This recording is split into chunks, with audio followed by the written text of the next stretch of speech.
This is a brand new Giant Defy Advanced 1, and today I'm going to review it.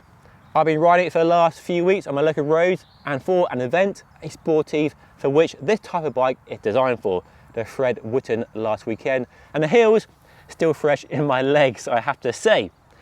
So this bike is from Giant's entry-level advanced range. There are 3 tiers in the Defy range. Last year I rode the range-topping £12,000 SL. Earlier this year I was on the mid-range Pro with Ultegra Di2 costing £6,500. And this model here, the Advanced 1, costs £3,200. So a lot less money. Does it mean a lot less performance? Well, in this video we'll find out. I'll go through some likes and dislikes, talk about some key features, some comparisons with other bikes in the category and price range, and of course go for a ride to talk about handling and performance. Now before we crack on, a quick request: if you're new around here and you haven't yet subscribed to the channel, to hit that button down below. Right, let's dive in. So as you know, the Defy is Giant's endurance road bike designed for sportives and grand fondos where distance and comfort are a bigger focus than racing. If you want to go racing, the TCR and the Propel are better choices. But that said, the geometry on this bike, while more relaxed and a higher stack handlebar position than a race bike, is definitely on the lower side compared to the Roubaix, the Domani and other bikes in the endurance category. So not all endurance bikes are cut from the same cloth, and this one is definitely racier and a bit lower than those other bikes. Comfort is good though. We have the Defuse technology in the handlebar and the seat post, and the bike comes spec'd with nice wide 32mm tyres, so you get more comfort than a race bike, and the smoothness of this bike is very good. And what I love about this bike in particular, and I really admire Giant for doing this compared to other brands who sometimes hobble an entry-level carbon bike with a really high frame weight, not looking at you Trek, is the frame here is actually the same as the one on the Pro, the mid-range lineup, which I reviewed earlier this year in a £6,500 build. So the same carbon fibre layout and the same claimed 860-gram frame weight, which is pretty light, full stop, despite its sort of entry-level tag. And when I say entry-level, I mean in this Defy range of carbon fibre models. The only difference with the bike is the fork. It's a lower grade of carbon fibre compared to the one on the Pro, which inherits the SL fork from the range-topping Defy. But it is full carbon fibre from the dropouts right through the steering tube, where sometimes you might get a metal aluminium steering tube to save even more money but increase the weight. And in terms of performance, compliance and stiffness, there's no compromise here when it comes to sprinting out of a saddle. The comfort the bike offers on rough roads, it rides just as well, provided you upgrade the wheels and tyres, as the more expensive models in the range. We also have all the same frame shapes, the same tube profiles, the same press fit bottom brackets, the same tyre clearance, the same fender, mudguard mounts, and the same internal routing as well, with a D-shaped steering tube to allow space for the hoses inside the headset, and a 2-piece stem and handlebar here. So you can easily swap the stem for a longer, shorter one, go to a narrower, wider handlebar, or whatever you want to do. Now let's talk value for money and compare the Defy Advanced 1 to some key rivals. So this bike costs £3,200, but I've already seen it discounted to £2,800, so it's always worth shopping around these days. Compared to a Trek Domani SL6, which offers a Shimano 105 Di2 we have here, and a similar carbon frame, similar tyre clearance and fender or mudguard mounts, and you are looking at an extra £1,000 for that bike over the one we have here. So a big price increase for a different brand on a down tube. If you do want a Trek Domani for the same money as this bike here, you have to step down to 105 mechanical 12-speed and swap wires and batteries for cables. And then to Specialized with their Roubaix SL8, which offers a similar carbon frame and generous tyre clearance, and definitely offers better front end comfort. But Specialized will ask £5,000 from you for the SL8 comp with 105 Di2 and low grade DT Swiss wheels. And then to Canyon, which do offer good value for money because they sell direct, no shops or dealers, and the CFSL with a SRAM rival AXA group set. is £3,000, so a pretty good comparison to the bike we have here.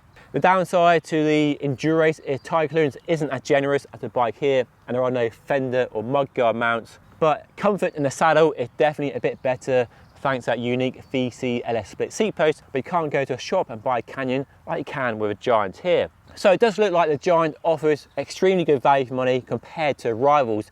Now let's see how the bike rides. You join me out on some country roads and talk about handling and performance. And I've been testing the bike for the last few weeks on my local roads here in the Cotswolds, and thankfully, as you can see today, the weather has improved. And I also use the bike for the Fred Whitten, a 112 mile sportive in the Lake District with some monstrous climbs, over 10,000 feet of climbing, and I use this Defy. Not a super uber expensive bike, but this bike here. And I was really happy with my choice. The weight, 8.6 kilos, doesn't make it the most obvious choice for a ride with lots and lots of climbing, but the weight didn't hold me back at all. And the low gears on this bike, the 105 Di2 group set, with a very generous 1136 cassette, that was key to my survival and getting around the event and conquering all the climbs without walking. And I know low gears trump low weight when a gradient is above 30%. And the geometry really is the star of the show here. It's higher and shorter and slacker than a race bike, but not as high in the stack. So handlebars aren't as high as a Roubaix or a Domani, for example. And that will suit a lot of people, and it suits me really well. I love the way the bike fits. It fits me really well, like a glove. The stretch to the hoods, the low front end, all fantastic. But it still has that necessary long rear wheelbase and a slacker head angle, which calms things down when you're riding at high speed. There are rough roads, and there are lots of rough roads, both here in the Cotswolds and the Lake District, and just makes riding a lot easier. A race bike would be twitchy and nervous and require a lot of concentration. This bike pretty much rides itself. The comfort still isn't quite on the same level as a Specialized Roubaix, but it's still smoother, comfier, plusher than a race bike, and with wide tyres, likely smooth enough for most people. This Shimano 105 Di2 group set is fantastic, and from where I'm sitting right now with my hands on the hoods, I couldn't tell it's 105 or Ultegra or Dura-Ace. I know that the shifting, speed and the brake performance isn't quite as good as those two more expensive group sets, but the difference is so small, probably not enough to warrant those more expensive group sets unless you're a weight weenie, because the weight is the only reason this group set is inferior, and the rear mech does look a bit chunkier than Dura-Ace and Ultegra. But in terms of performance, ergonomics from the hoods and shifting, accuracy and reliability, the front mech is as fast and reliable as you want it to be, and the gearing perfect for a hilly sportive. Nice compact chain set, and that 1136 cassette helps you ride up any steep gradient like Hard Knock Pass. And Giant have nailed all the contact points. I love the handlebar, nice flattened top section, so great when you're groveling up a climb, nice place to put your hands and really grab hold of. Nice grippy bar tape, and even the quite long saddle is a comfy place for my bottom. Very subjective, I know, but it works for me. No need to rush out and change it. You might not think that an endurance bike costing this little has any right being fast, but it's a damn quick bike. It's definitely more steady than supersonic, but it's still a quick bike. And what I really found fantastic, especially in the Fred Whitten, was after 4, 5, 6 hours, the extra comfort this bike offers kept me feeling a bit fresher. So I was able to keep pushing long into the ride. Well, I know on a race bike, I would definitely be more battered, and that would definitely prevent me from pushing hard on the pedals 4, 5, 6 hours into that ride.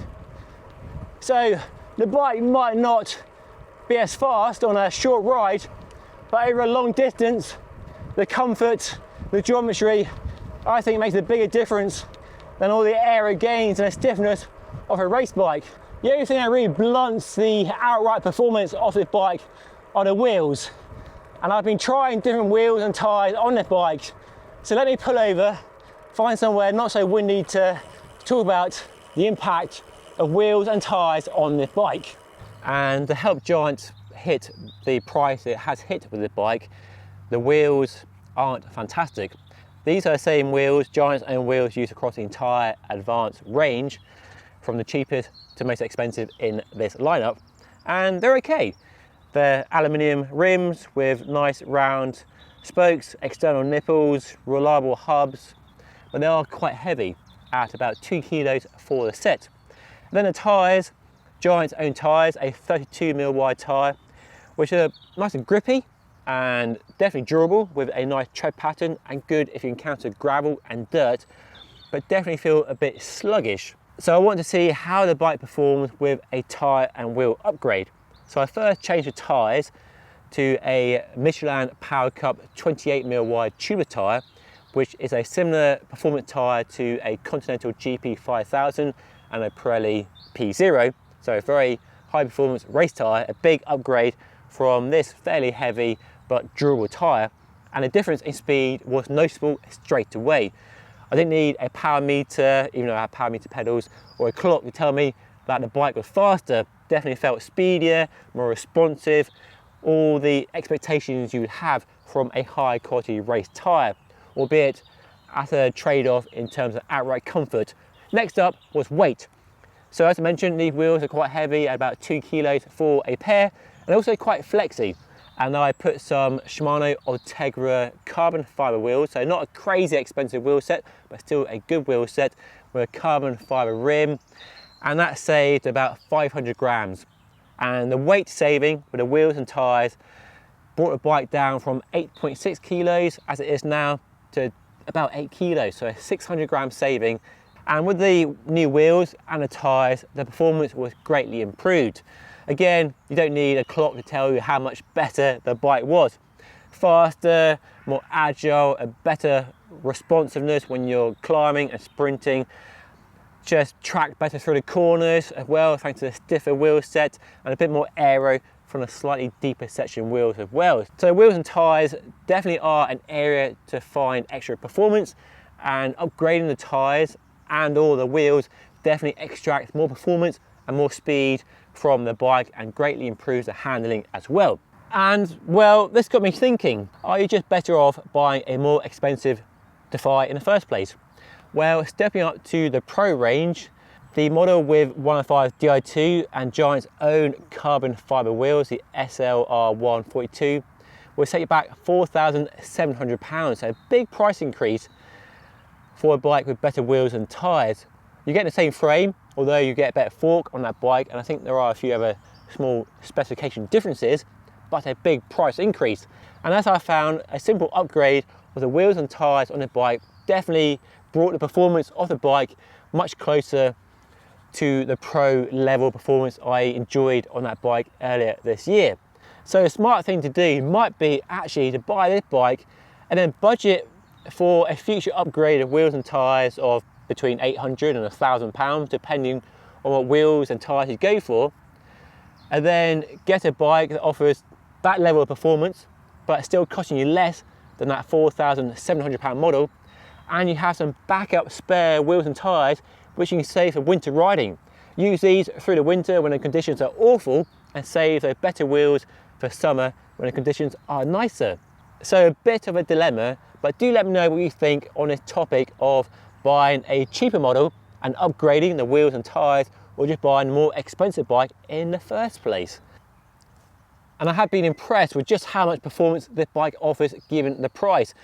And there isn't a huge difference between those more expensive bikes. Yes, those more expensive bikes are nicer, they're lighter, you get aero wheels, but their bike still rides extremely well.